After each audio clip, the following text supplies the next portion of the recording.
The year 1771. Colonial Virginia on edge. Imagine stepping back in time to the year 1771. Virginia was not yet the birthplace of American freedom. It was still a colony, its people bound to the crown, its wilderness stretching out in shadows of uncharted forests. The smell of wood smoke filled the air, mingling with the musk of damp earth and tobacco plantations. The roads were nothing but narrow dirt tracks carved through endless trees, and danger was not an exception. It was an expectation. Travelers feared more than wolves or bears in the woods. They feared the men who stalked the roads, highwaymen, deserters, and drifters who would slit your throat for a coin. They feared the fever that spread through damp marshes, and the whispers of witches who lived where the candlelight could not reach. Virginia in 1771 was a place of uncertainty, where superstition clung to people as tightly as the humid summer air. But above all, what people feared most were places. Buildings that felt wrong, structures where stories collected like mold in the walls. And at the heart of one such story stood a tavern. Taverns as lifelines in colonial America. Taverns were more than drinking holes. They were lifelines. Road-weary men, traders, messengers, even families on wagons. They needed rest stops. Taverns offered food, ale, warmth, and the safety of numbers. But they were also theaters of rumor. A whispered story by a hearth could take root and spread across counties within weeks. So when whispers began about a certain tavern tucked into the Virginia woods, people paid attention. They called it Ravenwood Tavern, though some said its name was never formally given, that it simply earned it. A place where the crows gathered thickest in the trees, where their black eyes seemed to follow every traveler. At first, Ravenwood looked no different than any other. 2 stories high, timber-framed, a thatched roof, lanterns hung outside to welcome the lost. But its reputation came fast, and not the good kind. The edge of revolution and the edge of darkness, the 1770s were years of turbulence. Colonists felt the crown's weight heavier with every tax, every decree. Distrust boiled between neighbors, who was loyal to Britain and who whispered of independence. But in Virginia, something older than politics haunted the people. The land itself carried memories. Some spoke of burial grounds disturbed, of wells dug where they should not have been, of shadows that never left the corners of certain rooms. When the Ravenwood Tavern opened its doors in 1771, it arrived in the middle of that storm, a storm of unrest, fear, and hunger for stories to explain the unexplainable. And soon, the tavern became its own explanation. The hook, why the tavern never closed. Picture this. You are a weary traveler. It's late autumn, the year 1771, and you're walking along the muddy track between Richmond and Williamsburg.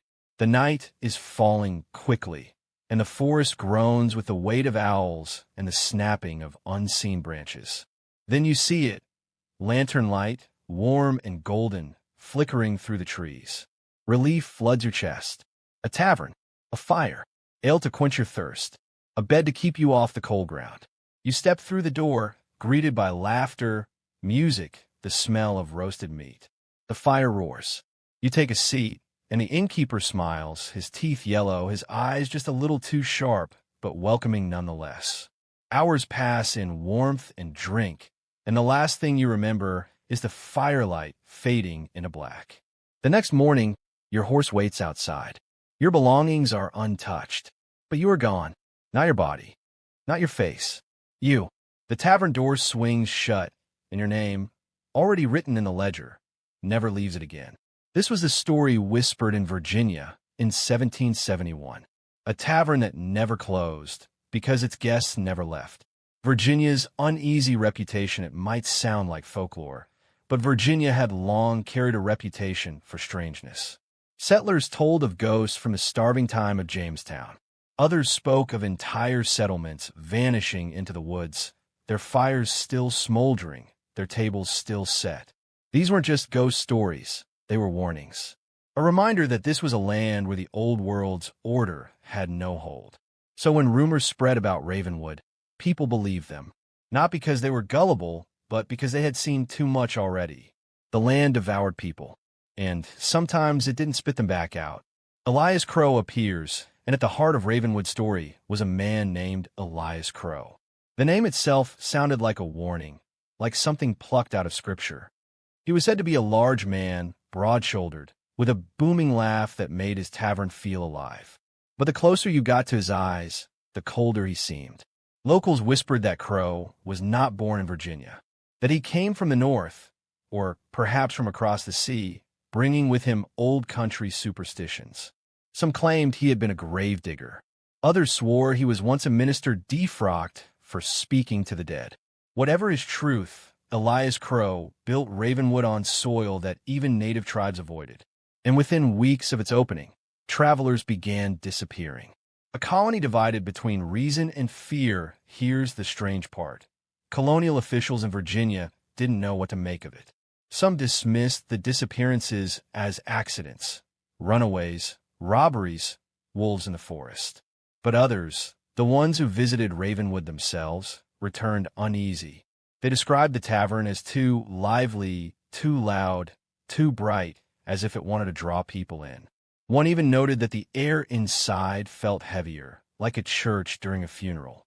Yet still, the tavern thrived. And still, guests went missing. A storm bruised by the winter of 1771, the tavern's reputation was sealed. Locals avoided it. Travelers spoke of it in hushed tones, and mothers warned their sons never to step through its doors. Yet it kept glowing in the woods, its lanterns swinging in the wind, its laughter spilling into the night. And so begins the story of the tavern that never closed. A story written not just in whispers, but in names. Names that should not exist, and yet were never forgotten. The birth of the Ravenwood Tavern, by all accounts, Ravenwood Tavern was born out of necessity. The roads cutting through Virginia in the 1770s were treacherous, winding through endless forest, overgrown marsh, and valleys where light rarely broke through the canopy. Travelers needed safe havens, and taverns were often the difference between reaching your destination alive or not at all. So when Elias Crowe began building on a lonely patch of land, no one thought twice about it at first. In fact, many welcomed it. A new place meant more safety, more connection, and a flicker of civilization in the endless wilderness. But what raised eyebrows was where Crowe chose to build. The land no one wanted to sight had a history. Locals avoided it, claiming the soil was raw. When plowed, it turned up bones. Animal bones, yes, but sometimes not entirely.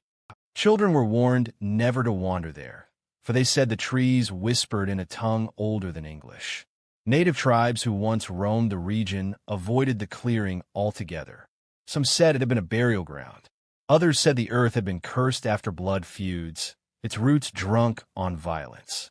Yet Elias Crowe ignored all warnings. He chose this cursed clearing, and he built fast. Within months, Ravenwood Tavern stood tall.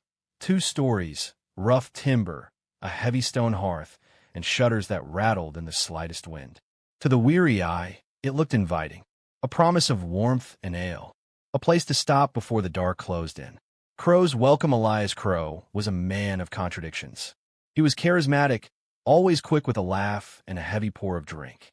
His tavern opened with song, with fiddle music that drifted out the windows, and with roasted meats that made your stomach growl just walking past.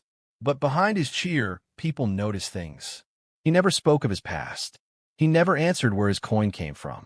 And he seemed to hire no staff, yet the tavern always felt tended to. Beds made, fires stoked, floors swept clean. Some swore they saw figures moving in the upstairs windows at night, though Crowe never admitted to having guests before the grand opening. Others claimed they heard voices in the cellar long after the tavern closed its doors for the night.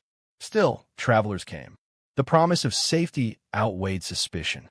The tavern's first guests arrived in late spring of 1771. Records mention a pair of merchants from Williamsburg hauling goods to Richmond. They stayed the night, praising Crowe's hospitality, the strength of his ale, and the warmth of the hearth. But they never arrived in Richmond. Their wagon was found days later, abandoned on the road a mile from the tavern. Horses gone, goods gone, men gone. Locals whispered that the Ravenwood was to blame, but nothing could be proven. For all anyone knew, bandits might have struck. Wolves might have dragged them into the woods. So the tavern's reputation survived, at least for the moment.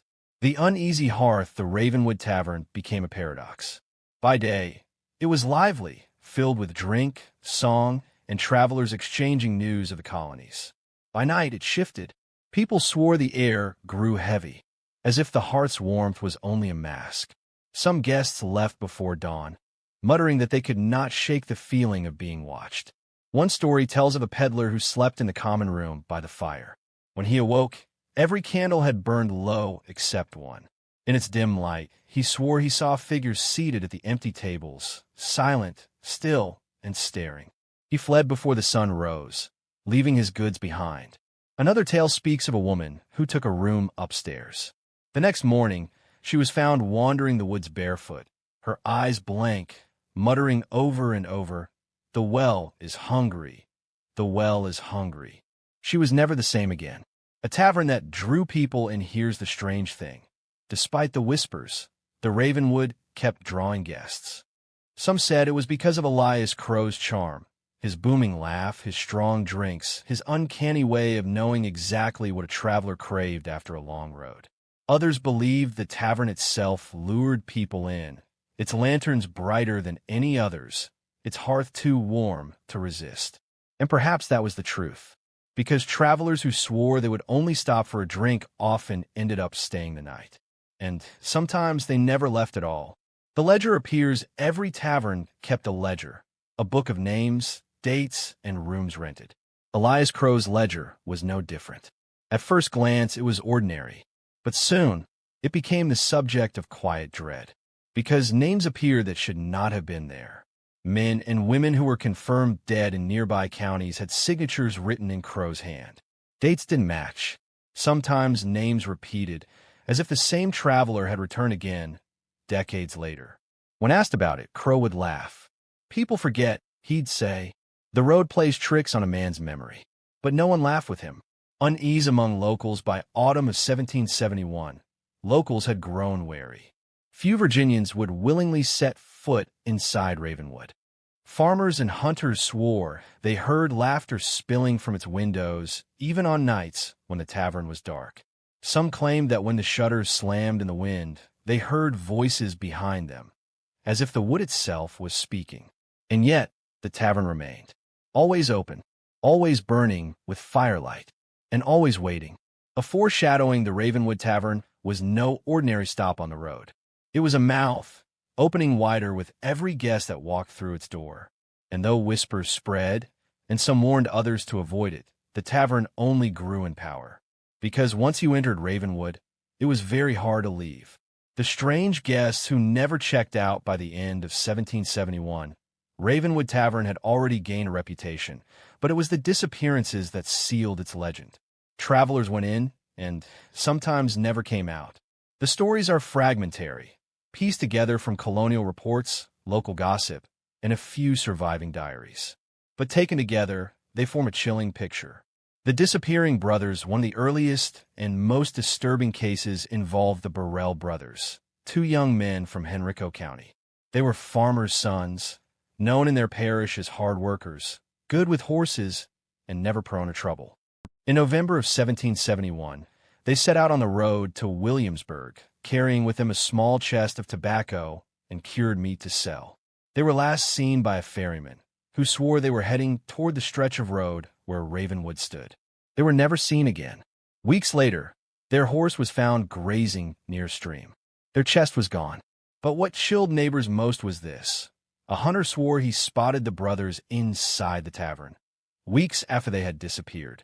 He claimed they sat at a table by the fire, mugs in hand, eyes vacant, faces pale. When he called out their names, they didn't even turn. The hunter fled and never went near Ravenwood again. The case of Margaret Lane, another story, comes from a diary entry kept by a colonial schoolteacher named Samuel Trotter. He wrote of a young woman named Margaret Lane who vanished on her way to visit family near Richmond. Trotter records that weeks later, a rider from Gloucester swore he shared a drink with Margaret inside Ravenwood. She seemed cheerful, he said, but her words were strange. When he asked why she had not returned home, she only laughed and said, Why would I leave? The night never ends here. Her family searched tirelessly, but Margaret never returned. The ledger deepens the mystery. The tavern's ledger, maintained in Elias Crowe's careful hand, became the focus of unease. Some claimed it was more than a record. It was a trap. Names of the missing began to appear in the book, each written in Crowe's thick ink, with dates that did not align. The Burrell brothers. Margaret Lane, a traveling minister. A pair of soldiers on leave. But here's the horror. Some names reappeared. Guests supposedly checked in again years later, long after they had vanished. In one case, a man named Thomas Quill was listed in 1771, then again in 1778. Yet records showed Thomas had died in a smallpox outbreak in 1775. How could a dead man check into Ravenwood 3 years later? Witnesses speak. Testimonies from survivors of Ravenwood are rare, but a few exist. One came from a Dutch trader named Hendrik Voss.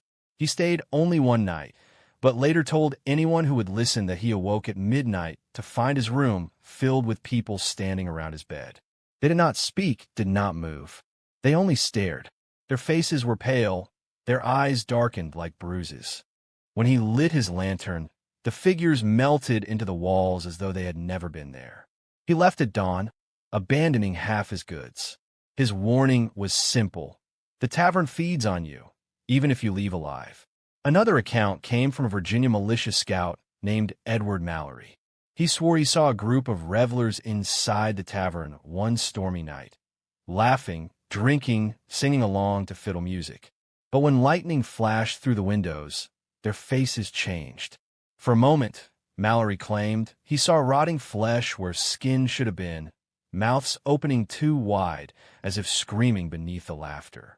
Mallory never entered the tavern. He rode past and told his captain, who dismissed it as drunken imagining. But Mallory never forgot. The silent guests. Locals began referring to Ravenwood's patrons as the silent guests. These were figures seen in windows or seated by the fire, who never moved or spoke. Travelers swore they looked familiar, faces from neighboring towns, from lost relatives, from parish graveyards. One tale tells of a man who recognized his cousin through the tavern window. The cousin had drowned months before in the James River. Yet there he was, seated at a table, lifting a mug to his lips in eerie silence. The man fainted on the roadside. By the time he awoke, the tavern was dark. The locals' response: villagers began avoiding the road altogether. They would take longer routes through rough terrain rather than pass Ravenwood at night. Children were warned never to follow the lantern lights in the woods, no matter how warm and welcoming they seemed. A superstition formed. If you heard music drifting from Ravenwood after midnight, you must never answer it. For the music, they said, was an invitation, and once invited, you would never return home. The curse of hospitality, perhaps the strangest detail in every story, was this: Ravenwood was never hostile. Guests weren't dragged inside. They weren't tricked with violence or chains. Instead, the tavern welcomed them.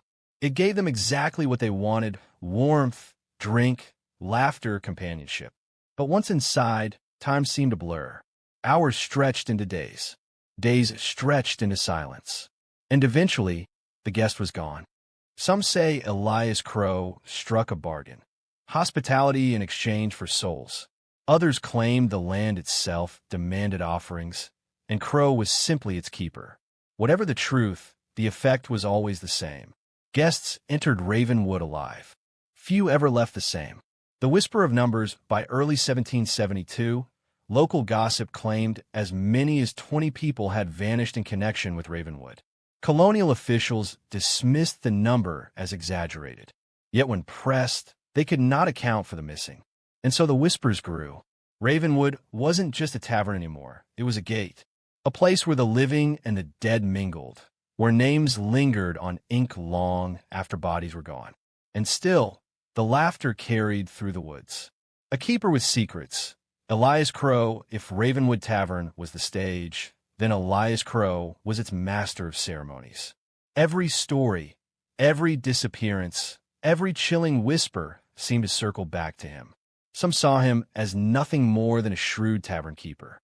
Others swore he was something darker, a man with a pact, or worse, a man no longer fully human. Who was Elias Crowe? The man without a past. Colonial records list Crowe as arriving in Virginia around 1769. Before that, he seemed to have no history, no birthplace, no parents, no parish that claimed him. He simply appeared, purchased land that no one wanted, and began building. A few surviving accounts describe him as tall and broad, with a voice that filled a room and a laugh that seemed to demand others join in. His black hair was streaked with gray despite his youth, and his eyes, this detail repeats often, were too pale. A gray so light they almost appeared white in firelight. But the strangest detail of all, no one ever recalled seeing Elias Crowe in church. In 1771 Virginia, that was unheard of. Even tavern keepers prayed on Sunday. Rumors of his past filled the vacuum. Some claimed he had once been a minister, cast out for preaching heresy. Others said he came from the north, where he had worked as a gravedigger, too comfortable among the dead. There was even a whisper that Crowe had been seen in Europe decades earlier, looking exactly the same as he did now, unchanged by time. Whatever the truth, Crowe never spoke of it.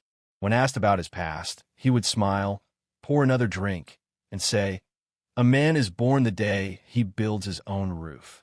Before that, he is nothing." His peculiar habits. Witnesses who spent time in Ravenwood noted Crowe's strange routines. He often stayed awake all night, moving silently through the tavern while guests slept. He kept a heavy iron key always at his belt, though no one knew what door it fit. He rarely ate in public. Instead, he would retreat to the cellar and return later, refreshed but never seen chewing a bite. Most unsettling of all, he seemed to know things about his guests he had no right to know. Names, birthplaces, tragedies they had never shared aloud.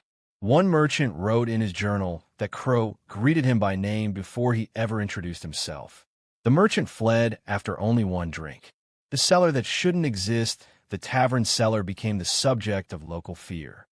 Guests occasionally heard noises below, the clink of chains, the low hum of voices when no one else was down there.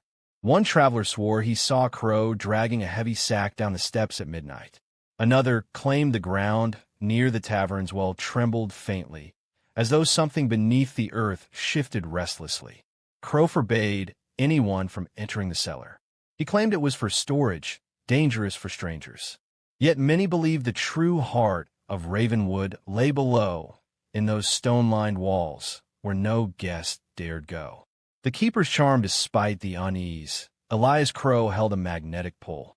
Guests trusted him instantly. He seemed to offer exactly what each traveler needed: comfort for the lonely, laughter for the weary, a listening ear for the broken.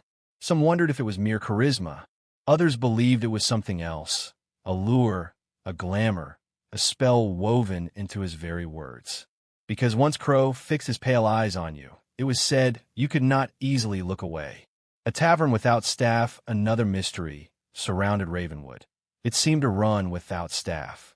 Meals appeared hot and steaming. Alle flowed freely. Rooms were cleaned and beds made.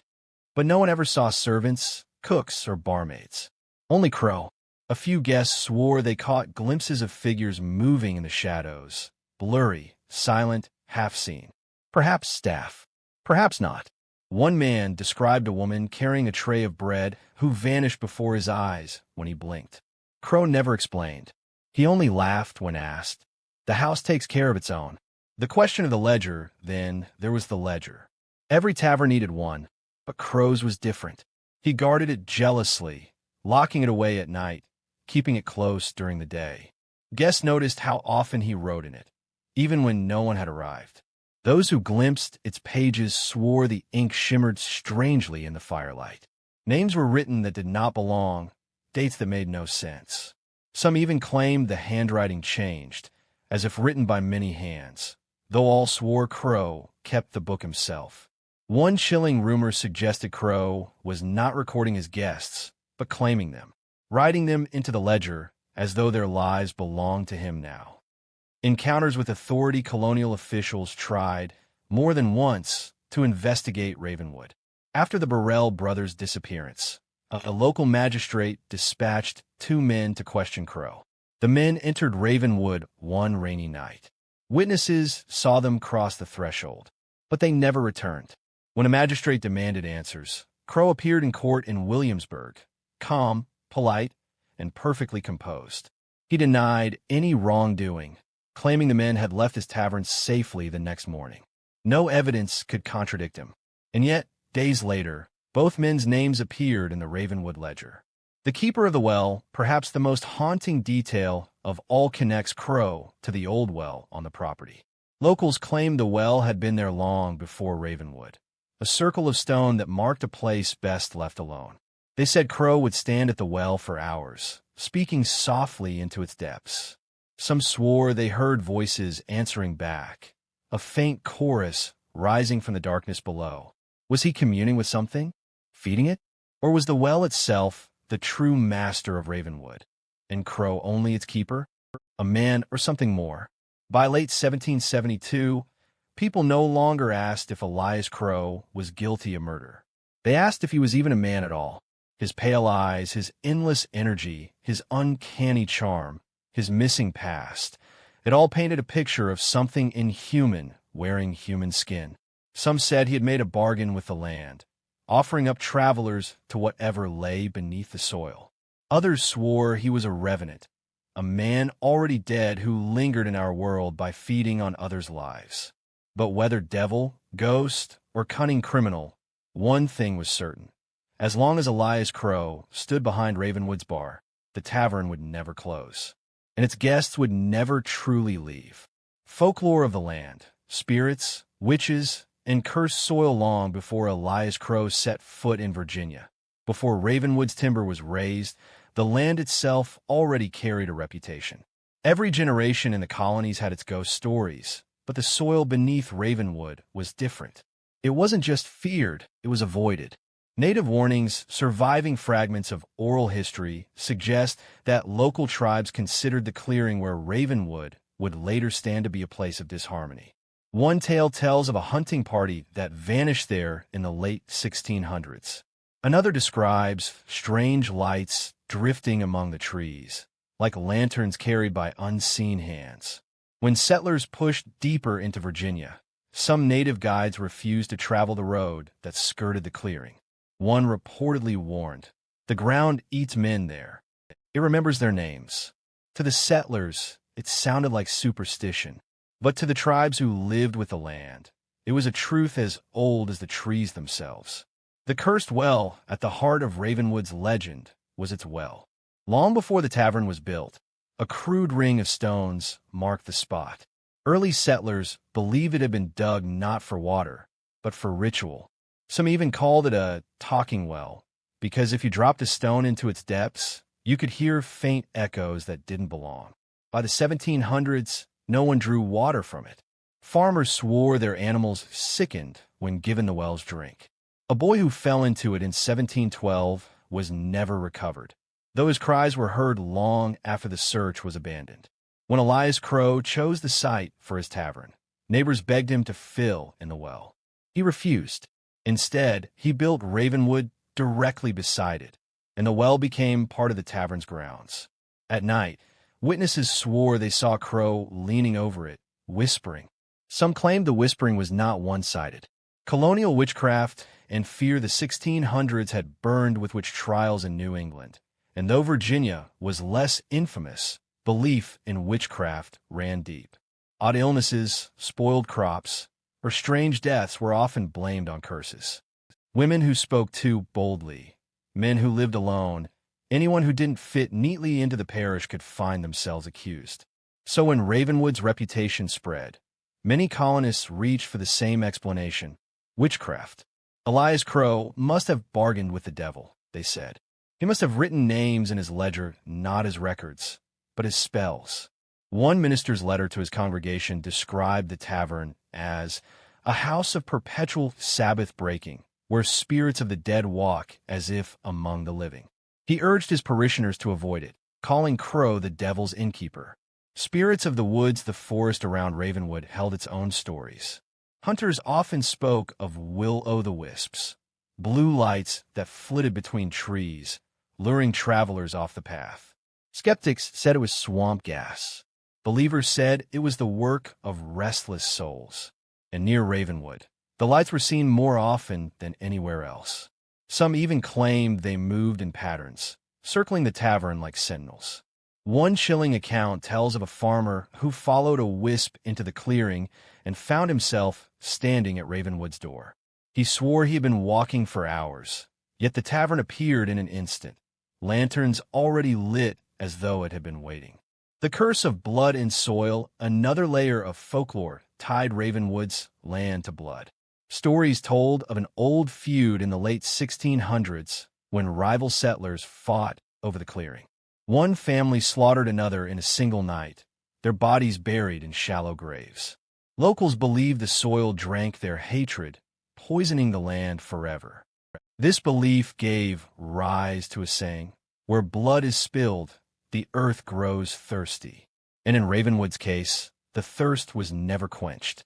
The silent women among the eeriest pieces of folklore are tales of the silent women. These were figures said to be seen near the tavern at dusk, women in pale gowns, faces shadowed, who stood among the trees without moving. Some swore they were witches, others thought them spirits of those who had vanished within. A traveler once claimed he spoke to one of them. She turned her head slowly and whispered, "The innkeeper keeps us fed. We keep him open." When the traveler blinked, the woman was gone. Fear that spreads like fire by the mid-1770s. Ravenwood wasn't just a tavern. It was a symbol. Parents used it as a warning to keep children from wandering. Preachers pointed to it as evidence of sin's punishment. Even the most hardened men avoided its door, muttering charms or prayers when they passed on the road. Yet despite the fear, despite the warnings, Ravenwood never lacked for guests. Perhaps that was the cruelest trick of all. The more dangerous it became, the more it seemed to call to the weary, the desperate, and the curious. A house built on folklore and time, Ravenwood became less a tavern and more a folklore magnet. Every unexplained disappearance in Virginia was whispered back to its door. Every ghost sighting, every strange light, every eerie voice in the woods was tied to Crow's Inn. And as the stories piled higher, the tavern seemed to grow stronger. Its legend wasn't just told, it was lived. The land remembers one thread unites every tale, the land itself. Whether it was a cursed well, spilled blood, or whispers of witches, the soil beneath Ravenwood was never ordinary ground. It remembered. It demanded. Elias Crowe, whatever else he was, had bound himself to that memory. And those who entered his tavern became part of it, swallowed not just by a house, but by the very earth beneath it. The land had claimed them, and the land does not give back what it takes. The night of endless revelry legends always sharpen around a single night. For Ravenwood Tavern, that night fell in the summer of 1775, a year when Virginia already burned with whispers of rebellion, secret militias, and the growing drumbeat of war. Yet while the colonies teetered on the brink of revolution, Ravenwood was about to stage a revolution of its own, one that no musket, no sword, no proclamation could undo. A festive beginning, the evening began like any other. Travelers on the road to Williamsburg recalled hearing music long before they saw the tavern's light.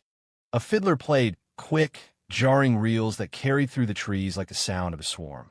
By dusk, the tavern glowed as if aflame. Lanterns burned bright in every window, casting orange light across the dirt road. Riders tethered their horses outside. Wagons crowded the yard, and from within came the sound of laughter, wild, unrestrained, and constant. Some accounts claimed dozens, perhaps nearly 100 people were present that night. Farmers, soldiers, merchants, even a pair of clergymen. In an age when taverns were lifelines, that wasn't unusual. But what was unusual was this. Not a single one of them was ever seen again.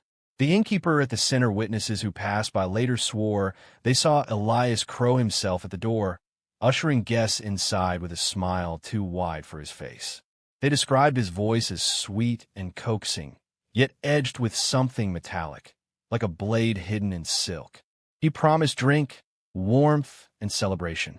He welcomed weary travelers as though they were family returning home. And once inside, the door seemed to close behind them as if by its own will. A feast that never ended. What happened within those walls is the subject of dozens of conflicting testimonies. Yet every version agrees on one chilling point. The party never stopped. The long tables groaned with food, roasted venison, fresh bread, candied fruits, and jugs of dark ale that never seemed to empty. Musicians played without pause, their fingers bloody against strings, yet the music never faltered. Guests danced until their boots tore and their feet bled, yet none of them tired. It was revelry without end, and at its heart was Elias Crowe. He moved among the guests like a conductor, raising his cup and leading toasts. Some say he whispered names as he poured ale, names that made the drink glow faintly in the lantern light. The strange witnesses, only a handful of people claimed to have glimpsed the night from outside. A farmer named Isaac Burrell was one. He had stopped his wagon near the clearing, hearing the music. He later told his wife he saw faces pressed against the windows, laughing, singing, but their eyes did not move with their mouths. Another traveler claimed that as he passed by the tavern, he saw one of the pale women of the woods standing just beyond the fence line. She lifted a finger to her lips, as though warning him to keep silent, then faded into the trees. Neither man dared step closer. Both lived long enough to regret not warning others. Midnight becomes dawn. The strangest detail of all is the time. Neighbors swore the tavern's lanterns burned from dusk until dawn, but inside, the night never seemed to end. One folktale claims that the tavern was caught in a loop, that midnight struck again and again, bells tolling unseen, while the guests remained trapped in an endless cycle of drinking, dancing, and feasting. When dawn finally did break, the tavern stood silent. The fiddler bow rested on the floor. The tables were stripped bare. The hearth was cold. And the guests, every last one, were gone. The disappearance was not gradual. It was total. Horses left tethered outside remained where they were, stamping nervously at the rising sun. Wagons sat abandoned, valuables untouched. Personal belongings, coats, boots, even travel satchels, were found within. But the people who owned them had simply ceased to exist. Elias Crowe was gone as well. No one ever saw the innkeeper again. The aftermath, when word spread, officials rode to Ravenwood. They searched the tavern from cellar to rafters. They found no bodies, no signs of struggle, only silence and a faint smell of earth, damp and metallic, like freshly turned graves. The well, however, drew suspicion. Its stones were wet, though it had not rained. One man claimed he heard faint voices drifting up from its depths, laughter muffled, as though the party still raged below. Authorities recorded the event, but offered no explanation. Some said the guests had fled, fearing war. Others whispered of mass poisoning. But among the locals, the truth was already certain. Ravenwood had taken them. Stories that spread the tale of the endless revelry raced through Virginia. Preachers thundered from pulpits, calling it divine punishment. Parents warned their children not to wander at night. Travelers avoided the clearing, even if it meant days of detour. And yet, there were those drawn to it. Some believed the vanished guests lived on inside, feasting eternally. Others thought the tavern offered a bargain. Step through its door, and you would never hunger, never tire, never age. More than one curious soul tried to enter in the years after. None returned. A tavern without closure. What made the story endure wasn't just the disappearance, but the way the tavern itself seemed untouched. Unlike other abandoned buildings, Ravenwood did not rot. Its timber stayed strong, its roof unbroken. At night, locals swore the windows glowed faintly, and if the wind was right, they could hear the faint skirl of a fiddle playing a tune no one alive could name. It was as if the revelry had never truly ended. It was still happening just beyond the veil, and the tavern was waiting for the next guest to step inside. The night of endless revelry wasn't just a single evening. It became the pivot of Ravenwood's entire legend. Before it, the tavern was a curiosity, a place of unease. After it, It was a wound carved into Virginia's memory, one that never fully healed. Authorities investigate. The vanishing records when dawn revealed an empty tavern in a yard littered with wagons and horses. The news spread like wildfire. Within a week, Ravenwood wasn't just a curiosity, it was a crisis. Nearly 100 men and women were gone, and their families demanded answers. The governor's orders at the time, Virginia was still under royal governance. Governor Lord Dunmore himself was petitioned to take action. With war already brewing in the colonies, Dunmore feared any sign of unrest, riot, or rebellion. A tavern swallowing its patrons could easily spark panic. So he dispatched a small team of colonial constables and magistrates to investigate. Their orders were clear: recover evidence, file reports, and restore calm. They never expected the tavern to fight back. The first reports, Constable Matthew Firth led the first official search. His written account, one of the few that survived, is chilling in its restraint. The tavern stands in sound repair, though empty. Tables set, though no food remains. No marks of violence found. A strong odor, akin to metal or blood, lingers near the hearth. The well is damp, though the skies are dry. We dropped a lantern within and heard not the splash of water, but a faint clamor, like voices from afar. Recommend further inquiry. The magistrates, eager to dismiss superstition, suggested the missing had fled to join militias or slipped into the frontier. But Firth's notes contradicted them. Every personal belonging, cloaks, boots, even travel purses heavy with coin, remained behind. It was as though the people had been erased, not fled. The ledger that shouldn't exist, the most disturbing discovery, was found in the tavern's guest ledger. Its pages listed names, dates, and rooms, written in Elias Crowe's neat hand. But the ledger continued beyond the night of the revelry. Weeks of entries filled the pages, each naming guests who had vanished.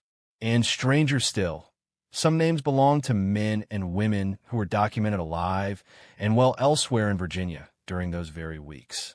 It was as if Crowe had written them into Ravenwood against their will, binding them to the tavern whether they stepped through its door or not.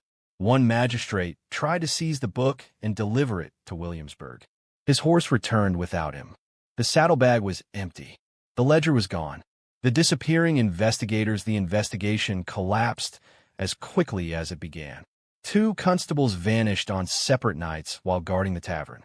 A third claimed he awoke to hear music playing faintly, saw candlelight dancing inside though no one had entered, and fled in terror. He resigned his post the next morning.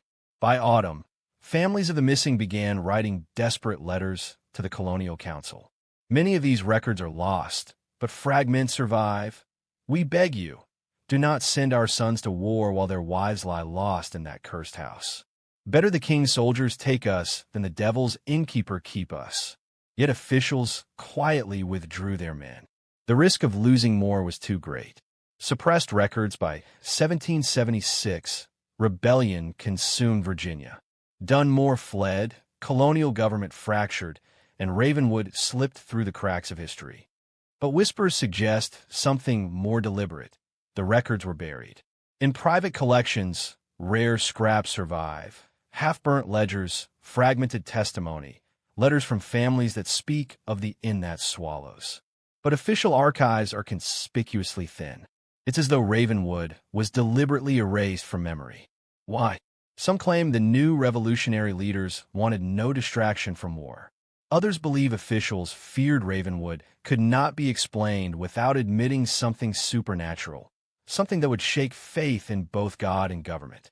The fate of Elias Crowe, what became of Elias Crowe, remains the most enduring mystery. No grave, no saiting, no confession. To some, he vanished with his guests, trapped in the endless revelry.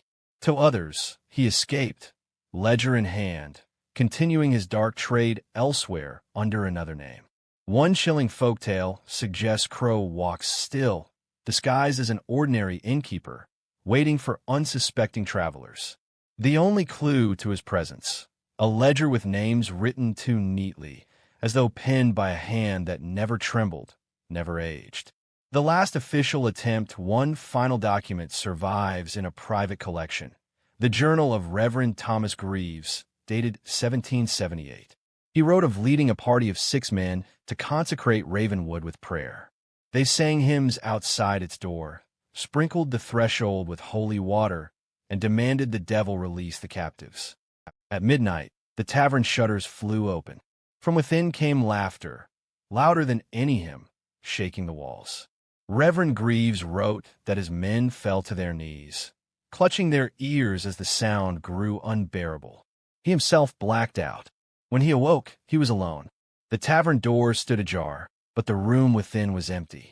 His men were never found. His last entry reads, "The house does not wish to be freed.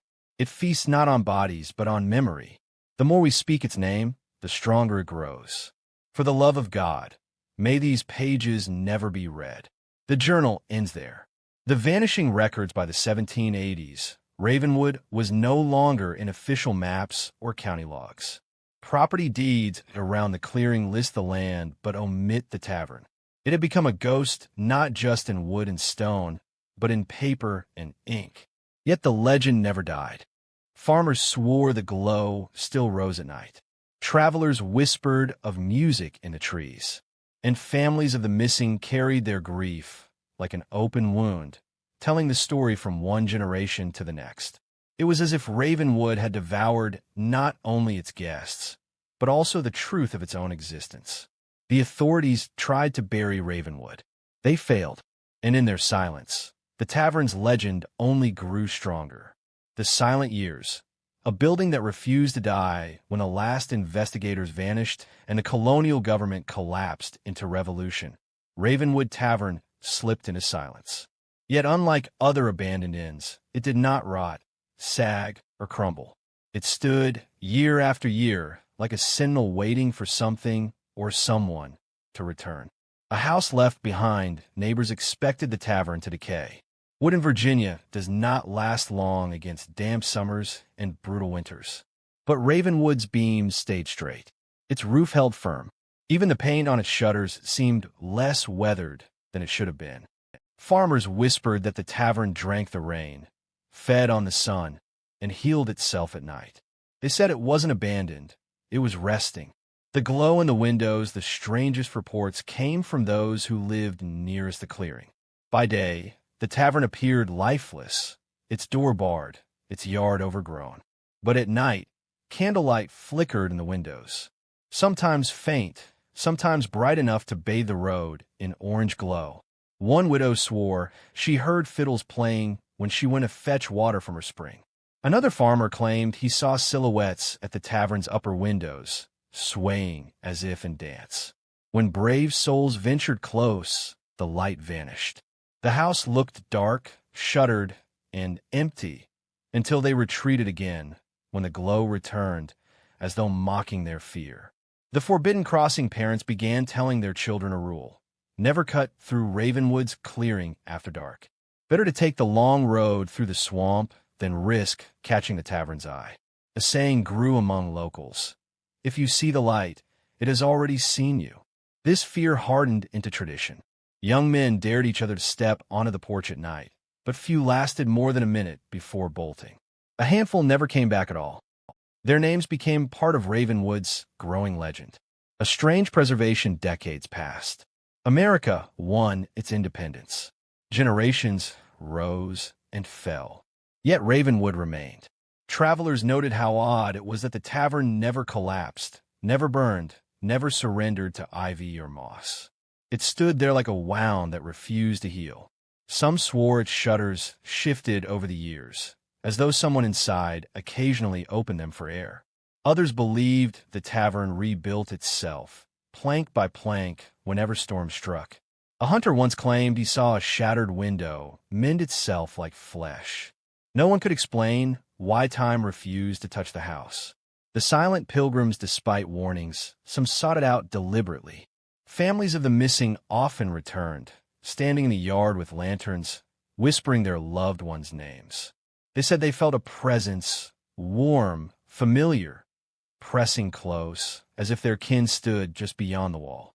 One grieving mother left a loaf of bread at the doorstep each month for 10 years. She swore it was never there when she returned. Another woman left her husband's fiddle on the porch. Weeks later, she claimed she heard him playing in her dreams. The soldier's story during the War of 1812. A band of young militiamen took shelter at Ravenwood during a storm. When they returned to their unit, they refused to speak of what happened inside. All they said was, the candles never went out, the food never cooled, and the door would not open until dawn. They carried that secret to their graves. But their silence only added to Ravenwood's mystique. Tales that grew in the dark. By the early 1800s, Ravenwood had become more folklore than fact. Locals referred to it in hushed tones as the house that refused to die. Preachers used it as a symbol of temptation. Storytellers wove it into fireside tales, warning children that the tavern would one day open its doors again, hungry for new guests. Even those who doubted the supernatural admitted something uncanny lingered there. Why else, they asked, would neighbors still hear music, still see lights, still feel watched when passing the clearing? The silence of Ravenwood wasn't empty. It was alive. A place out of time. Travelers in the mid-19th century described Ravenwood as a building frozen in its prime. No broken beams, no sagging roofline, no overgrown vines choking its frame. Some likened it to a painting that never aged, trapped in the exact moment it had been abandoned. One scholar who visited in 1839 wrote, "It stands as if preserved by invisible hands, awaiting the return of its congregation. To look upon it is to feel time stutter." His notes end abruptly. He never published again. The house that waited by the Civil War, Ravenwood was more legend than location. Soldiers marching through Virginia sometimes stumbled across it, but few dared enter. The ones who did often returned shaken, muttering that the tavern was too warm, too alive for a house untouched by human hands for nearly a century. Some swore they heard a chorus of voices inside, laughter and weeping woven together. Others swore they saw Elias Crowe himself at the window, lantern in hand, smiling down at them. The eternal watcher. The silent years stretched on. Ravenwood did not collapse. It did not burn. It did not fade. It simply stood, a patient predator, waiting for the world to forget, waiting for the moment when fear would wane and curiosity would draw people back inside. Locals came to believe the tavern itself was alive. It did not need guests every night. It only needed to feed every generation or so, like a snake that swallows once and digests for years. And if that was true, then the silent years were not mercy. They were hunger. The Ravenwood Tavern refused to die. And in that refusal, it became more than a building. It became an idea stitched into the fabric of Virginia's darkest folklore, a warning, a threat, and a promise that silence itself can be haunted. The Forbidden Ledger, names that shouldn't exist. If the tavern itself was a wound in Virginia's soil, then its ledger was the knife that made the cut.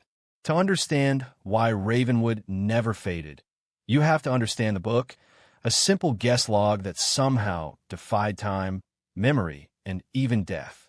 The first sightings, whispers of the ledger, never disappeared after the endless revelry of 1775. Constables had noted it during the first investigation, but when they tried to remove it, it vanished with them. Decades later, fragments of testimony surfaced. A farmer claimed to have found it tucked beneath a pew in a church. A traveling merchant swore he saw it offered at a midnight auction. A widow insisted the book appeared on her kitchen table one morning, open to a page listing her husband's name, though he had died in the revelry half a century earlier. No matter the account, one detail remained constant: the handwriting. Every name, every line was penned in the same precise hand, Elias Crowe's. His script did not change across decades. Names that shouldn't exist. What made the ledger so terrifying wasn't just that it listed the missing. It listed the living. Records show names of men and women who were documented alive and well.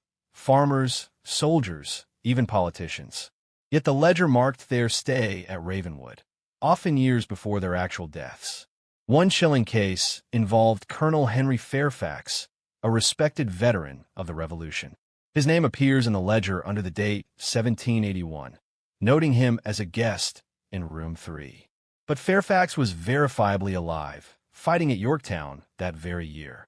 He lived another decade before dying at his estate. When his will was read, among his possessions was a single, inexplicable item, a room key marked with the number 3. A ledger that wrote the future patterns emerged.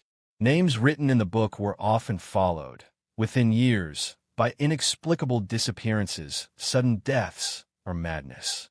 A merchant who appeared in the ledger in 1799 drowned under mysterious circumstances in 1801. A woman listed in 1824 vanished from her locked bedroom in Richmond in 1826. It was as if the ledger wasn't recording guests at all. It was claiming them. Folklorists began to whisper that once Crowe wrote your name, you belonged to Ravenwood. Whether you'd ever set foot inside or not didn't matter. The tavern would find a way to collect you. The archive that shouldn't be the strangest chapter of a ledger story came in 1857, when a historian named Marcus Heller claimed to have purchased it from a private collector in Baltimore. He wrote extensively about its contents, copying down hundreds of names. But the further he researched, the more disturbed he became. Many names belonged to people still alive in Virginia, men and women he corresponded with directly.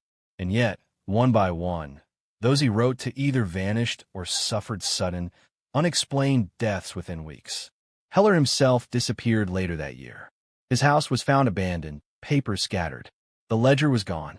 Only his frantic notes survived, including one scrawled line across the margin of a page. It writes what must be, not what is.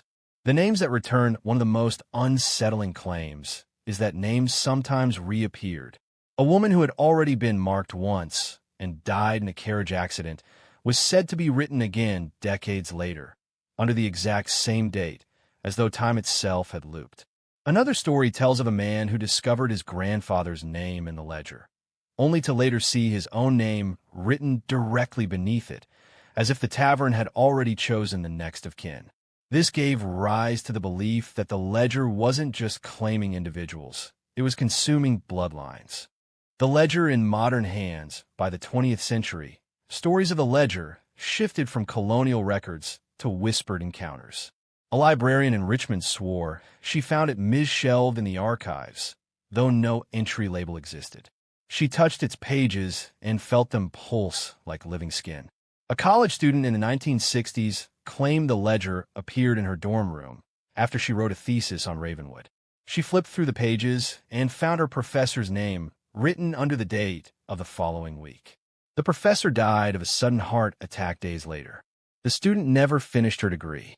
She vanished the following spring. The book that refuses to burn at least 3 times. According to folklore, someone attempted to destroy the ledger. Once in a church fire, once in a courthouse blaze, and once with acid in a private collector's laboratory. Each time, the book survived. Witnesses claimed it reappeared on shelves, unmarked, unscorched, its leather bindings still supple. It was said that the ledger couldn't be destroyed because it wasn't truly a book at all. It was a contract, and contracts, once signed, cannot be undone. The ledger's purpose theories abound. Some believe Elias Crowe struck a bargain with something that lived beneath Ravenwood. The well, the soil, the land itself, and the ledger was his tool of exchange. Others think the ledger was older than Crowe, perhaps even older than the colonies, and he was only its caretaker. The darkest theory is that the ledger doesn't just record. It creates. That every story of Ravenwood, every rumor of light in the windows, every whisper of music in the trees, all of it exists because the book keeps writing the story into being. And if that's true, then every time someone speaks of Ravenwood, every time its legend is told, the ledger gains another page. A warning passed down by the late 1800s, a phrase spread among locals who still remembered Ravenwood. Never let your name be written. Parents warned children not to sign strangers' books, not to put their names to paper carelessly, and never, under any circumstances, to speak their full name aloud if Ravenwood was mentioned. Because the fear was simple, the tavern might still be listening. And if it heard your name, it would write it down. The Forbidden Ledger wasn't just a record of the dead. It was a prophecy, a curse, and perhaps the beating heart of Ravenwood itself. A book that turned memory into fate and strangers into permanent guests of a tavern that never closed. Echoes in the present. Why Ravenwood still haunts Virginia. The strangest part about Ravenwood Tavern isn't its past. It's that it refuses to stay in the past. Stories of the tavern still flicker across Virginia like ghost lights. It is a legend too stubborn, too deeply rooted in memory to vanish. And if the ledger is to be believed, it isn't finished yet. The tavern that never fell, unlike many colonial structures, Ravenwood never properly collapsed. Parts of the tavern still stood well in the 1900s, even when storms and fire should have reduced it to rubble. Travelers reported seeing its chimney stack glowing red as if freshly stoked, even when no fire was present. Locals swore that the land itself rejected attempts to build over it. Farmers who tried to plow the soil near the tavern ruins claimed their oxen refused to move forward, and machinery broke without cause. A road surveyor in the 1930s noted that every planned route through Ravenwood's property had to be abandoned. Maps twisted, measurements failed, and equipment malfunctioned. It was as if Ravenwood guarded its own boundaries. Modern witnesses, one of the most unnerving testimonies comes from 1952, when a pair of hunters went missing in the woods outside the village. Search parties combed the forest for days. When the hunters were finally found, they were huddled at the edge of a clearing, trembling, rifles dropped in the mud. They swore they had stumbled across a tavern lit with lanterns, alive with voices and laughter. Men in trickhorn hats raised glasses at long wooden tables. A fiddle scraped out a merry tune. The hunters said they were drawn toward the door, but when one reached for the latch, he felt something grab his wrist, cold, bony fingers that left marks for weeks. They fled, but they claimed they could still hear the music long after they'd left the clearing. The vanishing road as cars replaced carriages, drivers told of a road that seemed to appear only at night, winding into the woods near Ravenwood's old foundation. It looked normal enough, lined with stones and lantern posts. But those who followed it swore it led straight to a tavern glowing with firelight. Some said they turned back in time. Others were never seen again. The police wrote them off as accidents, vehicles swerving off treacherous back roads, drowning in rivers, or colliding with trees. But families of the missing always spoke of the same thing. Their loved ones had last been heard talking about a light in the woods. The Ravenwood curse. By the 1970s, Ravenwood had taken on the shape of urban legend. Teenagers dared each other to find the tavern's remains. Local storytellers swore if you spoke Elias Crowe's name 3 times at midnight, the sound of clinking glasses would answer you. But alongside these stories were darker patterns. Families tied to the tavern's history reported generations of tragedy, suicides, sudden illness, unexplained vanishings. The descendants of tavern guests, even centuries later, carried scars of Ravenwood like a bloodline curse. One genealogist working in Virginia archives noted something chilling. Dozens of unrelated deaths across 2 centuries, all within the same families, all tied back to a single night in 1775. The endless revelry never ended. It echoed down the branches of family trees. The ledgers return. The most disturbing modern story dates to 2004, when a private collector claimed to have purchased the original Ravenwood ledger through a secretive auction. He allowed 2 historians to examine it. Both confirmed the book contained names stretching into the present day. One page, they said, listed dates not yet reached. Entries marked for 2012, 2019, even 2027. Names were recorded in the same neat hand, including individuals who were still alive. When asked to publish his findings, the collector refused. Days later, his home was found abandoned, his collection missing. The historians who examined the book? Both died within a year, one in a car crash, the other by apparent suicide. The ledger vanished once more. A forbidden subject even today, Ravenwood is curiously absent from official records.